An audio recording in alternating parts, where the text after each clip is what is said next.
Snow and ice continuing to hang around. We hear from road crews about the challenges they've had to endure. And the man accused of shooting 2 National Guard members near the White House in November appears in court for a federal hearing. Dedicated to Eastern and Southern Kentucky, this is WYMT Mountain News This Morning. Welcome to Mountain News This Morning. I'm Neely Green here with you on this Thursday, February 5th. The time is now 4:59, and let's check in with meteorologist Megan Dusmal for a look at your forecast this morning. Megan, I know I've said it a million times, but I'm just ready for summer. I'm dreaming of the warm. I am dreaming of the warm too, and we have a chance for 60 degrees, Neely. I don't know if you can believe that or not, but come next week, there is a chance of hitting that 60-degree mark. That's not today, though, so let's break down that forecast and tell you what you need to know. Thankfully, while we do have some fog, we're not looking at as much fog as we did yesterday. Just a few foggy spots as you're traveling into Virginia, Grundy, and Wise, only looking about 4-mile visibility there. And thankfully, we're looking nice and dry. Could see a little bit of some flurry activity for Campbell and Lee County, Virginia, that is. But overall, nice and dry. And that's the trend we'll be staying on for today. Mostly cloudy to partly cloudy skies are in the forecast. But come the temperatures, that's where we're really starting to see how cold it really is. I mean, we're talking 9 degrees right now in Moorhead, 10 in Louisa, 16 in Stanton. Those northern counties really have a bite to the air. Thankfully, not as bad for our far southern counties. Still cold, though. 26 is the current temperature in Middlesboro. We head into the afternoon. We'll be seeing a mixture of the 20s and 30s, about the same as yesterday, so not the worst. But again, as I mentioned, it's going to improve. We're going to see some steady improvements throughout the week, but as of now, what you need to know, coldest temperatures will be at about 8 o'clock this morning, and the warmest temperatures around 4 p.m. Neely. Sounds good, Megan. Thank you. There's no denying last month's winter storm has been very challenging for road crews, with the snow and ice not melting. That has caused some issues, especially in rural communities. Ben Beddoes spoke with Rockcastle County's road department about those challenges. It's been about 10 days since a significant winter storm dropped a ton of snow and ice in our region. And that snow and ice really hasn't melted. This has caused major headaches for folks like the Rockcastle County Road Department. Mark Blanton, Rockcastle County Road Department Supervisor, says he's satisfied with how road crews have tackled main roads. Guys on the blacktop have done a really good job. We still like quite a bit of pushing back on some of the very rural roads. Blanton says many of the main roads have been cleared. It's those gravel roads like the ones behind me that can't really be touched. Gravel roads has been a very big issue with us right now because they're froze with ice 3 or 4 inches thick. The challenge with gravel roads is that they have to be treated differently. If you try and plow those roads, it can tear up the road more. For gravel roads, it really just comes down to waiting for it to melt. Yeah, we're spreading rock chips. It's number 11 rock that comes out of a mine that's very dry. It works pretty good to give them traction. As far as cutting them down, the road grader will not cut the ice off the road. With the nature of how this storm played out and the cold temperatures that have stuck around for some time, Blanton says the situation is unlike many others. I feel like it is as far as the ice situation goes. We've dealt with it a little bit, but not hardly as bad as it is this time. In Rockcastle County, I'm Ben Beddoes, WKYT. Blanton says they had to help clear the school parking lots, and that itself has taken 3 days. In Greenup County, a woman is being treated for injuries she suffered behind the wheel.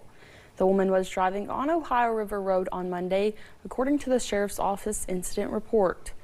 Police say as she was driving, a sheet of ice blew off another vehicle and crashed through her windshield, leaving her with broken bones and gashes. Her mother says she suffered a broken nose, broken hand, and gashes. Local fire crews say this was avoidable.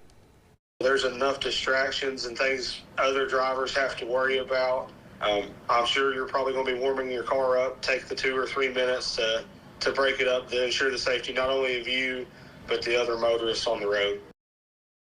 According to the accident report, the man driving the other vehicle did not stop. He said he heard the ice come off his vehicle, but thought it had just hit the road. There's no word on if he will be cited. Governor Andy Beshear is facing criticism over a recent economic development trip to Europe.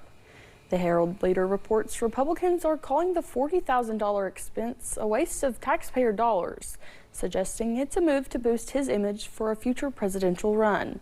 The governor's office defended the travel, saying the trip could bring new jobs and support Kentucky's economy. The governor flights alone cost about $28,000, with hotels adding another $9,000. Legislation was filed the House that, if approved, would require the state treasurer approval for the governor's out-of-state travel. In Arizona, the search continues for Nancy Guthrie, the mother of Today Show co-host Savannah Guthrie. Authorities believe the 84-year-old was abducted late from her home Saturday night. And last night, Savannah Guthrie and her siblings took to social media and spoke directly to their mother's abductors. We too have heard the reports about a ransom letter in the media. As a family, we are doing everything that we can. We are ready to talk. However, we live in a world where voices and images are easily manipulated. We need to know, without a doubt, that she is alive. President Trump also called for federal law enforcement to assist in the investigation last night on social media. A judge canceled a scheduled hearing in federal court regarding the latest documents being released in the Jeffrey Epstein case. It comes after lawyers for Epstein's victims and the Justice Department came to an agreement. The DOJ said it would move quickly to fix the errors, which led to thousands of documents being released that included victim identifying information. The Deputy Attorney General says DOJ lawyers are dealing with stacks of documents that goes as high as 2 Eiffel Towers. The man convicted of trying to assassinate President Donald Trump on a Florida golf course in 2024 learned his sentence yesterday. Ryan Routh will spend the rest of his life in federal prison.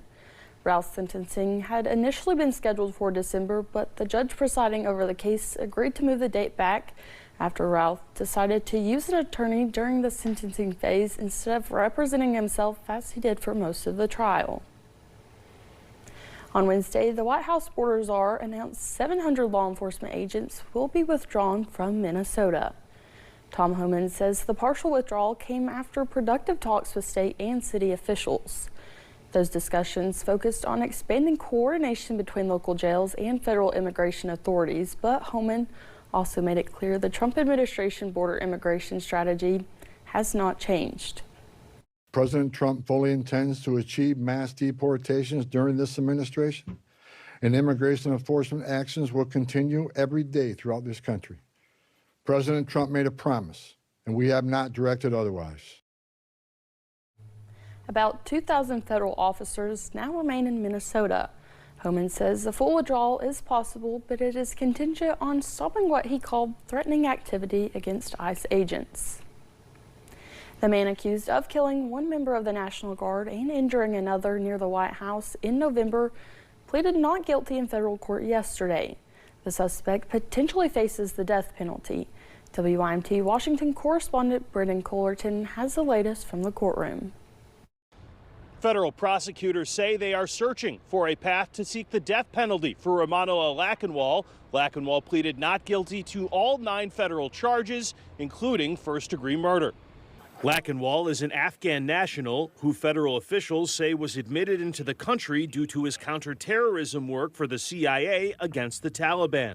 Lackenwall allegedly shot 2 members of the Guard in the head back in late November. 20-year-old Sarah Beckstrom died from that attack. 24-year-old Andrew Wolf remains hospitalized following skull reconstructive surgery. Lackenwall himself was injured in that gunfight. He arrived in court in a wheelchair and was provided an Arabic interpreter. He allegedly traveled from Washington State for the attack using a stolen gun from Seattle. His defense argues the government has not proven a motive for first-degree murder. Federal Judge Amit Mehta asked the government for more clarity on whether or not it intends to seek the death penalty, as that would change the trajectory of the trial. The next court date is set for May 6th. In Washington, I'm Brendan Cullerton. A new analysis suggests university enrollment among African American and Hispanic students at some institutions went up after a Supreme Court ruling in 2023. The nonprofit group Class Action did an analysis of enrollment data since the ruling. It found in 2024, freshman enrollment among minority groups increased by 8% at public flagship universities. At the country's 50 most selective schools, higher rejection rates meant enrollment among Black and Hispanic freshman students dropped. Thanks for getting your day started with us here on Mountain News This Morning. In a private lot in the middle of Virginia sits 42 decaying president heads. I'll tell you how they ended up being here. And we're tracking chances of rain and a wintry mix heading into tomorrow.